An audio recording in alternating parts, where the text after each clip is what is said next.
Amnesia.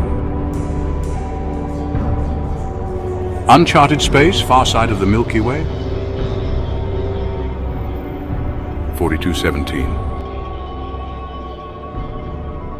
Ironically, it was his cyber arm that woke Max from a deep and dreamless sleep. What the hell? Where the devil is the crew? Maximus Mercurio wiped a mass of blood and grime from his face, orienting himself in the steaming gangway of the fighter bomber. He found himself lying on a wall. The bomber's gravity bubble was off. There was, however, gravity, a rolling pull that pinned him hard to the gangway, 1.5 meters off the floor. A gravity well, he thought.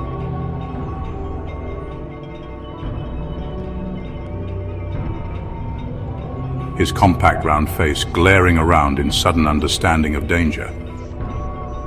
A gravity well would mean a world or worse. He gathered his senses. There was a streaming sound against the hull, a decaying orbit, thick air, heavy gravity, a gas giant. Springing to his feet, he steamrolled toward the cockpit. His mind careened with the sudden rocking and shaking of the vessel. With each piston step, he assessed his situation.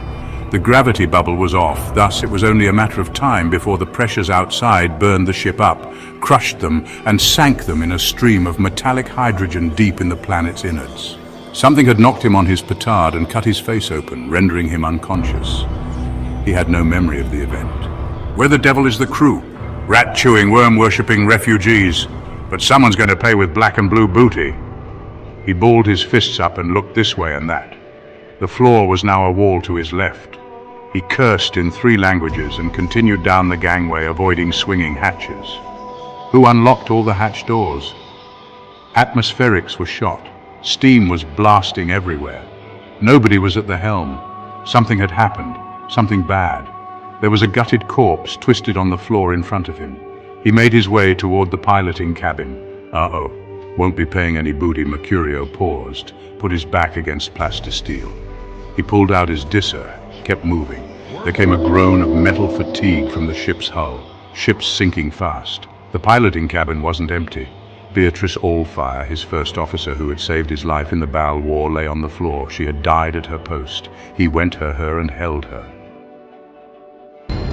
Faithful unto death, he glared at the room suspiciously with a sharp challenge, but there were no takers. All the rats have jumped ship, and I'm going to Davy Jones's locker like a watership made of cast iron. He slipped on the piloting helmet and merged into the ship's sensors. The merge helmet replaced his sensations and perceptions with the neural net of the starcraft. Where the devil is the crew? Lightning, miles of it, a sea of lightning shuddering in titanic waves and streams, broken by radio storms in sheer walls like mountains, twirling in the far distance, flanked by cliffs of cumulonimbus thunderheads. Falls of super-dense helium glimmered from horizon to horizon, sweeping down to lower layers of the gas giant's atmosphere. His fighter was being swept through the torrent of atmospheric currents with increasing speed. The control and power systems had been shut down. He reactivated them and watched as dozens of programs flashed to life. The fighter bomber's gravity bubble eased into being, braking his descent. Atmospherics, hull nano repair programs, drive systems, then navigationals, all systems returning to normalcy. The fighter made upwards, away from the maddening pressures. This deep in the planet's atmosphere, he was blind. He could be anywhere. Slowly, he gained ever more altitude. The ship's senses were starting to perceive things above the dense layers of hydrogen, helium, and lighting storms. Quasars, the galactic plume. He was somewhere in uncharted space on the far side of the galactic core. The ship wouldn't have just powered down. There were protocols and sequences. Someone had turned it off and left him lying in it, dazed and blooded, falling to an ignoble and unknowable fate. Why hadn't they just killed him? Seas of ball lightning coalesced below him as the planet shrunk away in maddening slowness. The fighter's programs continued to reboot. The seas were the swirling of a Jovian stratosphere now. Above him, the teeming stars and plasma of the atomic clouds roared their fury. The galactic plume showed high. It was giving him the finger. You too, you wicked wench. No sign of the crew. Abandoned ship? Somebody wanted him dead, and this ship lost. No, not lost. Eviscerated back into its primal elements like a thing returned to nature, so rarefied that nothing could ever be found of it. It was like a demon of undoing had carefully unraveled its elements and cast them into a six-dimensional drain. Maximus frowned. Where the devil had that thought come from? There would be booty to pay, but who? Who would dare betray him? Not the gutted corpse in the gangway. That was a self-inflicted wound. Rather than comply with the betrayers, that one had gone down at his hand. No more Ray. Good man, have to be buried with honors when Max got back to... Max winced back to where? Who am I? I'm Maximus Mercurio. 200 pounds of an unforgiving, death-dealing, payback-getting, golden-horned hellcat. Loyal unto death to Harold Stark. Warlord extraordinaire, Don of the Dark Corps, and Avenger of the King. Never forgive. Never forget. Gangsters, thugs, and smugglers, privateers, if you will, not one to be stilettoed in the solar plexus. No. No wonder they had to get rid of the body, but why hadn't they offed him? Time? What would be their hurry out here in the big bad boonies? Or had they just gone yellow when the time for the dirty deed was done? Perhaps they wanted him to wake, dazed and amazed, as the fighter imploded in the frozen metallic hydrogen. Having his last thoughts go, "Drat, I've been boons waggled," Maximus sneered. No one in the Dark Corps would do it. There was someone else. Someone they'd come gunning for. Why was he out here anyway? His mind drew a blank. They'd been on a mission, yes. The mission. Reconnaissance. Intelligence. Scouting. Way the hell out here beyond the settled worlds. The mission. Bits and pieces of his memory were flickering, fading into being. It felt as if someone had reached in his brain, using it for an amusement park simulation. Dizzy, convoluted, and about to rupture. Yet the mission parameters started to coalesce in small increments perceptibly. It was an unusual assignment. General Harry Stark only trusted Max, the bulldozer, the golden-horned bulldog. A Cyborgian general had gone rad, slipped the Overlord's command chain, was assembling his alliances to fight some kind of new life form. The Dark Corps of the Pleiades had been given a choice. A smuggler they'd been stalking threw them a twist, dragged half the Cyborgian Air Corps after them, then unexpectedly the general had pivoted, joined the fight, or deal with the authorities. Stark had damn near died laughing. "Sign us up, we'll fight your damn boogeyman." Max had laughed right along. He wasn't laughing now. He scanned the far horizons of his flight path for any evidence of other ships. Fleeing betrayers, scooting back to whatever hovel betraying rat chewers go to. He wasn't surprised to find nothing. Not even an irregular wake in the zero-wave cycle. Zip. He sneered at the magnificent galaxies spread out before him. The billions of stars, the galactic plume, the aurora plasma streaming into the huge void. He slipped out of the merge helmet. The interior of the attack ship hummed back at him, telling nothing. "Okay, you little boneheads. Let's see what old Maximus can discover today." He set about looking for clues at the scene of the crime. "As you've done unto my men, so will be done unto you."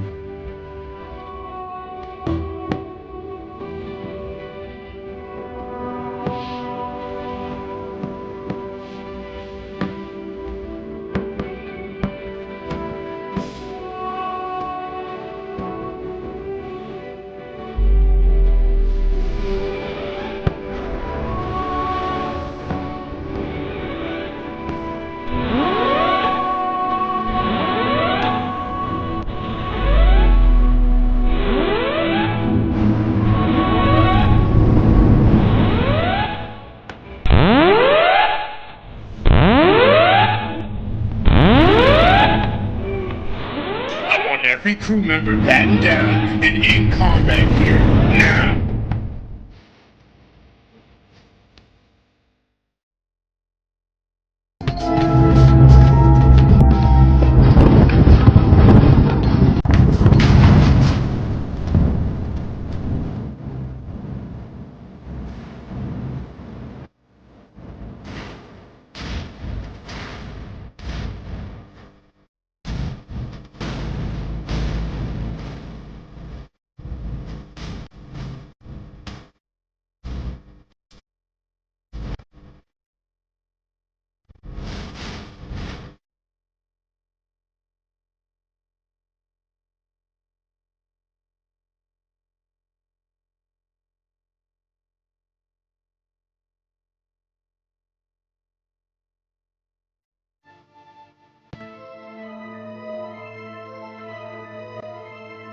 General Vega Osa, Outspace Fleet Commander, despised his meetings with his Cyborgian overlord superior Om-6X. Osa and the Air Corps were not part of the Cyborgian hive mind. They could neither fathom its temptation nor delight in its unrealities. It was a particularly foggy patch of Capital World. General Osa's air limo darted along with towers a mere 100 stories in the air, once the heights of power perhaps, but over the centuries just another bunch of tower levels left behind in the race toward ever more impressive heights. Osa had seen it many times before with dread, the tower and halls of his overlord Cyborgian direct superior. Osa was Air Corps traditionally removed from the hive mind for the sake of autonomy raised from birth in a special warrior caste. His overlord contact, Om-6X, was an ancient post-human entity. Om, like all the Cyborgians, had whatever remained of their most recent clone incarnation tanked somewhere safe while their sentience romped in virtual worlds of their whim and will. The Cyborgians were among the most ancient of mankind. In direct control of its largest and most powerful ancient empire, Om and his ilk sickened Osa. Their bizarre indulgences, obtuse and useless intellectual pursuits, these seemed ever and ever more at odds with managing the society they ruled. Instead of practical or even possible objectives, an endless sequence of disastrous fiats, programs and reconfigurations of social engineering which made him want to puke. That these lunatics and refugees from reason were in charge of civil society was bad enough. That they were the ultimate authority over the use of force was a pure theater of the absurd. At every meeting with Om, Baroque stylization and surreal symbolism laced his every word with games and multiple meanings. Enough with the games, Om. Enough theatrics. His air limo landed and he made his way into the halls of Overlord Om-6X. An android female styled with long butterfly wings guided him. Someone's idea of public art. Walk this way, please. Welcome to the halls of Om. The halls of OM-6X glistened about General Vega Osa in a ghostly manner, losing opacity. Osa grimaced. Om was going to put on a virtual show for his amusement, and the penalty of a wrong move would be an unvirtual death. Om's large head full of snakes smiled hugely, and a tuberous baritone laugher croaked out like a death throe. Osa wondered what happened to the transhuman Cyborgian overlords in their long centuries of rule. What was it in the hive mind that predicated all their bizarre, elaborate behaviors? Surely nothing good.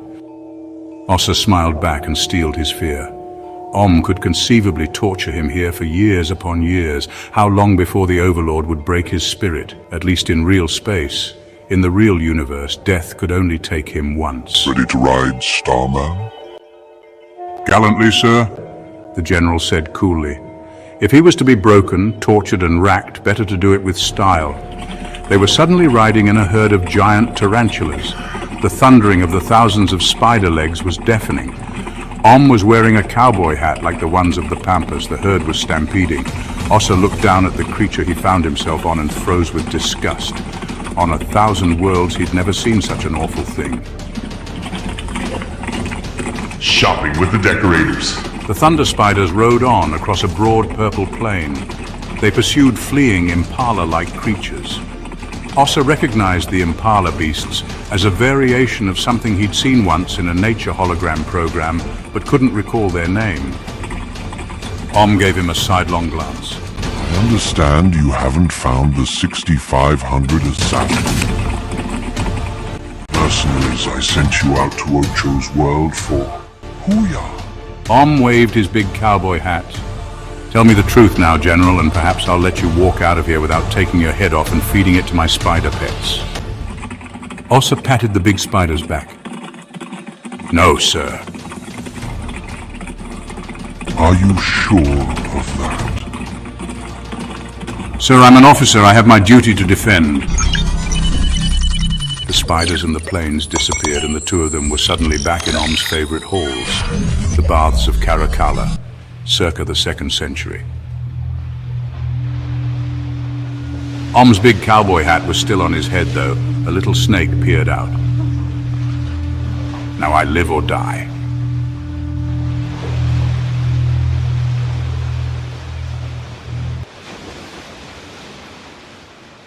Yes, I'm sure. The question is, who defines your duty? They looked at each other, and Ossa knew he suspected everything. No, not suspected, he knew. But God was in the details, and Ossa hadn't given him that. General, I believe you will do what needs to be done. I'm a pencil pusher. We overlords, well, we administer civilization to the civilized. You, however, administer its opposite to the uncivilized.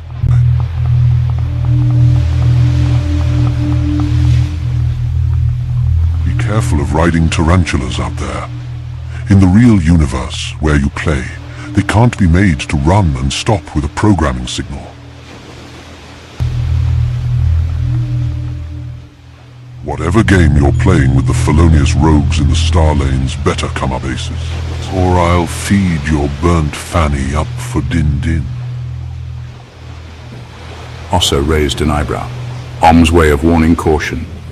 How nice, he cared. I'll be careful.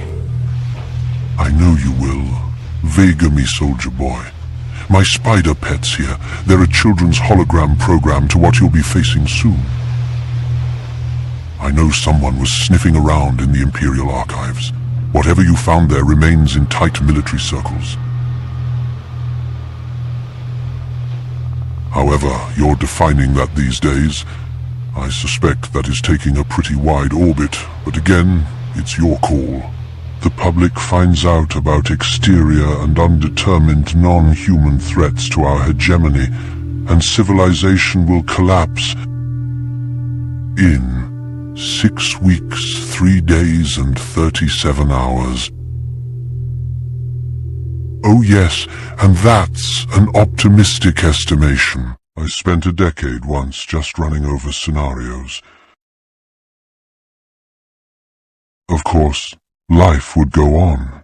Just what manner of life will it be? Humanity has tolerated all manner of strange arrangements in its long and twisted story, General. Ossa knew better than to ask permission to speak freely. Om was already showing signs of distress. If the conversation kept going, the giant, ancient overlord could slip into madness. Fear edged his words. Not fear, no panic. Holy terror. But of course. Good then. Do your thing. Find a way. Win, Starman. I'll be watching your back here at dinner. Any of the other overlords tap my databanks. I've set up an ugly relay that leaves a nasty taste in their mouths, and I can vouch for you. As long as you win. Now, go do your job. Break things and kill people, or better yet, break people and kill things. Things. The things that keep me awake. Ossa turned to answer, but he stood alone suddenly in the antechamber. A golden woman with butterfly wings was waiting to take him to his air limo. Have a nice day, General Ossa, she said glowingly. The air limo bolted into the crowded stream of traffic, and Ossa sighed. Call from Harry Stark on the line. Sir. The driver said in reassuring military crispness, "Right, computer, make a gin and tonic and make it a double." Yes, General Grant. Don't be a smartass. Harry floated in the hollow map of the Milky Way and ran his hands through the stars. On the other side of space, there was a limo interior with a man drinking gin. About 50,000 light-years high, Harry mused. "What have you got?" We analyzed the data you sent and figured out the hyper signature from the tapes. When the thing came out of hyper and grabbed the workman, there were distinct patterns and spatial distortion, ripples in time. I sent out several ships on an arc trajectory above the galactic plane, dropping drones into space set to look for that particular hypersignature. Lo and behold, a number of them indicated activity that matched. He paused a long, dreary moment, and Ossa thought, now the bad news. One of my crews hasn't reported back. They're out there deep, past the frontiers, past the core. Marauders? No such luck. My people eat marauders for lunch. I've caught these guys hunting marauders on vacation. They call that surfing safari. No, spookies. I should have prepped them better. This is war. You can't anticipate everything, Mr. Stark. We're dealing with an unknown enemy. Ossa offered consolation.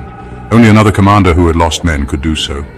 These men were all survivors of unknown factors. Harry remembered the carnage of the ground wars at Baal 1. He was young. The enemy had acquired a new weapon. The death toll had been brutal. They're all veterans, fearless, ruthless, and motivated. If none of them could survive an attack of one of your spookies, we might be looking at the extinction of our species. Give me his coordinates. I'll send an attack ship out there for recon. Any new toys? I'm working on a hyper-fritzer. Which is?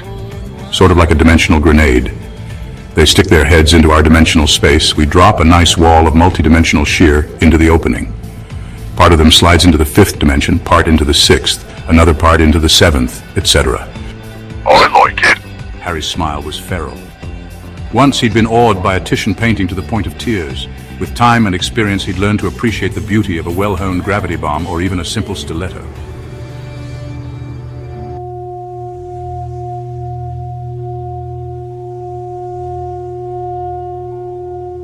Mercurio found 3 more corpses in the fighter. There wasn't much left of them. There were traces of fights all over the ship, blood, broken things. But there was nothing in the ship's log.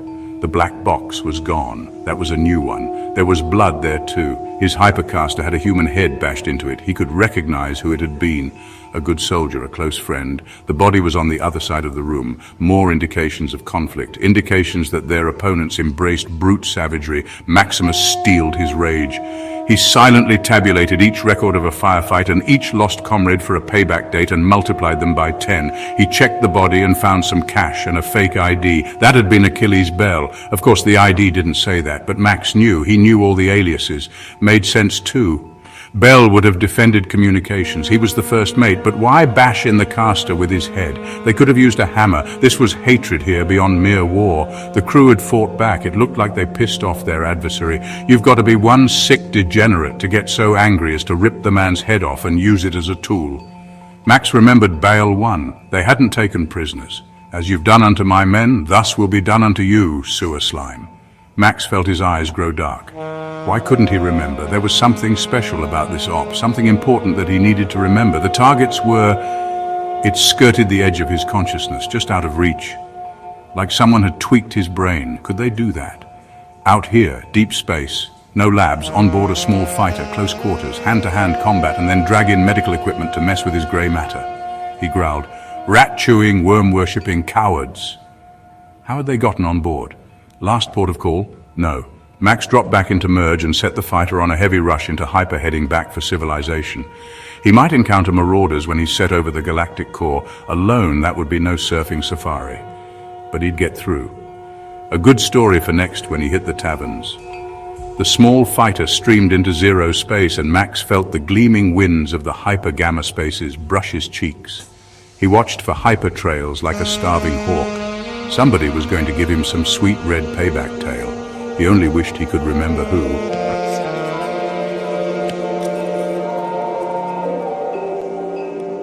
The last of the pig monkeys was howling as Baba Yaga ate its face. She dropped its ugly little body back into the flat dimensions, felt the thrill of its fear, and then stretched in delight at her superiority. She could see far into the intergalactic black, the horde coming, a hunt. A feast would be, a whole galaxy of fearful beings. Oh, she hears in the resonance of high dimension her roar of ecstasy, the kill, the kill. The fears she had explored in the corners of their flat world minds. Yummy, so good, the electricity running through its mind, coursing through the organic patterns of flat world flesh. Pathetic creatures. Except for the one pig monkey. Her anger raged around the dimensional curls and she rolled on over the flows of radiance, seething, hating. No matter what corner of its brain she searched, she found no fears to taste. The others, they were strong, and she had to work to find the drug of fear, flashing through the dimensions of their memories deep into their lives, their past, the things pushed away, the shadow things repressed. That one, he was the strongest. Defeat haunted her. He'd looked at her squarely and kept coming. She remembered the bitter taste of his mind. It had repelled her. She couldn't kill him, nor could she let him live to tell his tale. If the other pig monkeys figured how he'd eluded death, it would be a disaster for the Horde. With his primitive scooter craft, so weak these preposterous flat-world affronts to the universe they need a device for everything, scuttled into the belly of a gravity well, she'd watched him sink to his doom.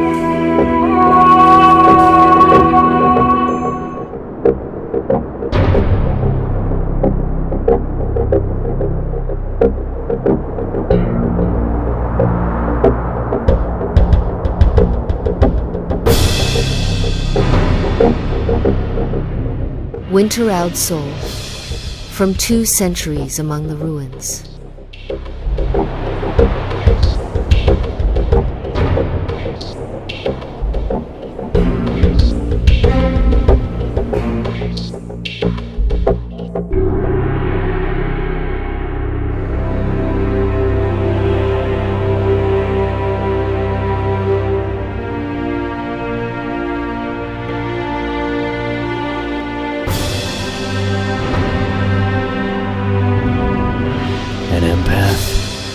It's a thing that rolls in ashes, dreams in shadowlands, drinks toasts with the dead, hears their shocked tears with each turning of derelict worlds, spinning celestial threads, crying gone, gone, all is gone.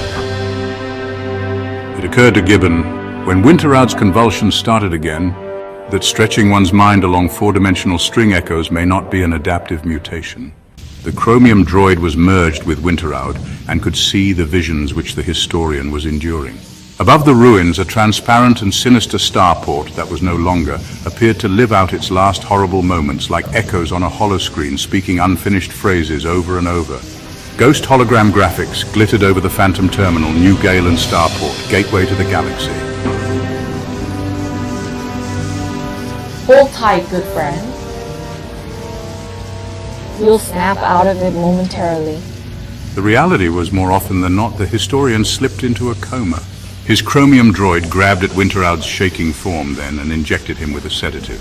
The convulsions eased to mere tremors, and Winter-out eyed his surroundings with a strange resignation and sedated fascination.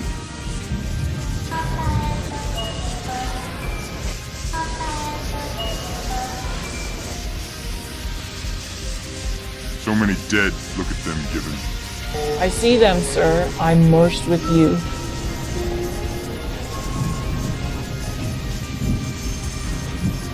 Truly a calamity. Winter-out steadied himself and considered his course of action. For 2 centuries they had been coming back here trying to solve the mystery of the green echoes, Starliner ghosts that had a green tint rather than tan. Winter-out could see the ghosts of crowds moving through the empty terminal. In the piles of skeletons, he could see individuals in their last days, waiting for rescue and aid that never came.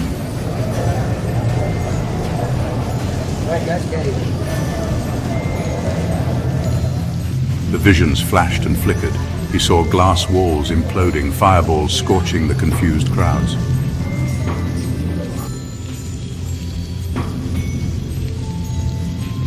Winter-out's eyes raced to the landing strips, chasing the edge of an idea. He saw the wreckage of starliners caught moments before liftoff, tan ghosts. But there were other ghostliners, forever lifting off, some of which were not tan, but a turquoise-greenish hue. Something new among the ashes? Winter-out's eyes scanned the strips again and again. Something new, something we haven't seen 1,000 times before. Something new, the turquoise trails. Gibbon looked out at the airstrip and saw the giant caskets the starliners had become, dissolving derelicts that had once been the stuff of star dreams. Even their burnished alloy wonders had crept toward ugly decay. Something new, sir? Both sensed it was there, staring them in the face, of course. It was looking back at them, like the faces in the porthole window from the green ghost liners, smiling and waving as they set off to their destinations which were never reached. Never reached because most of the liners would make emergency landings deep in the Sagittarius frontier upon finding that Cyborgian Central Command had nuked their home worlds. The ones that made it off-world before the fireballs were already in the hypergamma spaces. You have a hypothesis, sir? What if they're distinct in different light as a function of their relationship to their progeny? They may have proceeded outward and onward to people living now. Perhaps in that sense, unlike everything else we see here, they are still alive among the outworlds. But of course, sir! What other explanation could there be? Actually, Gibbon, most probably an infinite number. But let's run with this for a moment. If we follow the ghost trails to the outworlds, which we know the survivors settled, we could see those very ships. Most are enshrined on their various worlds as venerated objects. Is the universe so convoluted that among the celestial and immense tides of the cosmos, that the veneration of infinitesimal beings such as humans would be noticed, or reflected in the quanta? Perhaps the veneration explains the green lights? Perhaps the sheer complexity of human sentience is its own form of immensity. If so, we could trace the green strings out across space to the various worlds, and look into the faces of their descendants. And so we are voyaging on? Winterhout was scanning the airstrips. In time, Gibbon. In time. Choose. Why does this place call me back? This starport, this terminal, looking out on this airstrip beckoning. You see, Gibbon, something new was the key. The green ones, nay, they survived, and the life forces of their passengers are passed on, even now, ever into the future something new. That brightest and oscillating one, that is the one. That is the one. Winterhout had neither kith nor kin in the Sagittarius arm, and was therefore not as free as air, but he was as free as the income of a wealthy scion would permit a man to be. Under the circumstances, as he and Gibbon had already noted, the green trails all pointed to the Sagittarius arm. They would naturally gravitate there. That great menagerie into which all refugees of the Arcturian War had irresistibly drained. Thus emboldened, they began to make haste to their starcraft, when suddenly a ghost of a thought came to Winterhout. Moments like this, and he felt the ghosts knew he was there. Winterhout knew it was a ghost thought connected to the liner trail they were to follow. He saw a vision man standing at the rain-soaked window, watching the liner take off. Fly on, lovely one. Take the stars and make them your own. I'll remember holding you tenderly while you slept. Fly on free, free and bright as ever, and always you were. Looking out from here, I'll stand eternity on guard, watching you take to the heavens and wishing angels stand about you. Fly on, lovely one, ever and always bright. Then come the fireballs, vicious and unrelenting heat which swept away worlds and civilizations. Yet somehow it is unable to erase a moment's tender love, safe in the time continuum, standing at a window in the rain. Time and the hosts of Hades fear to tread. In a sense, the man at the window stood as he promised, on guard for all eternity, wishing her well, whoever she was. Winterhout hoped she had been aboard the liner. He felt the thought again, the word echoing in the continuum, but there were no more. Perhaps at the far end of the journey he could look into the eyes of one of her descendants, carry the man's love to rest in the living of her progeny. Would he know? The big old starliner had carried her so far away. He turned to the droid. Well then, Gibbon, my good friend. Onward to the outworlds in the Sagittarius spiral arm. Let's see where this story leads us next.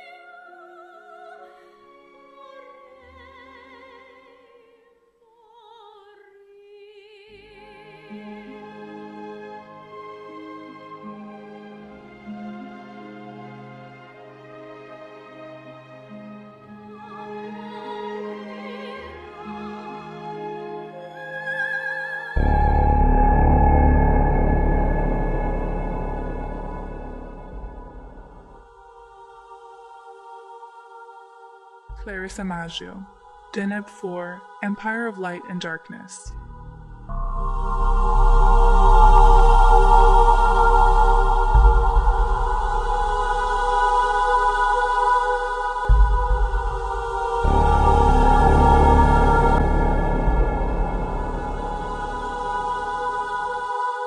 I've prepared a clone body for you, Cicero. You're going to be my agent in the physical realm for a season. Consider it an adventure of great importance. We must determine the nature of that which decides which men are driven to madness, while others are left standing on new worlds, founding nations on planets of barely charted stars. Your flesh again on the outside, flesh enough to command any man you'll meet to do your bidding, I imagine. But of course, you're cyborgian, Cicero. Throughout your skeleton, various nanosystems are incorporated that will allow you a number of, well, limited powers, shall we say. You'll have access to the hive mind, but that, my pretty, will have its limits once you go deep out space. A full rundown of your system will be presented to you later. You're a masterpiece, Sissy, a real work of art. Beauty and the Beast all rolled into one, our very own femme fatale. You have two things to remember, lest you go AWOL on us. One, your body is real. You're a genetically engineered superwoman. Your lifespan, without enhancement, is 5 centuries, so you have something to live for. I've persuaded the Overlord Council to waive entirely the charges for treason that had been pressed against you from your previous incarnation. Secondly, well, there's this. I suggest you don't look at it until you've given yourself a few days to acclimate yourself to the real universe again. It's rather disturbing.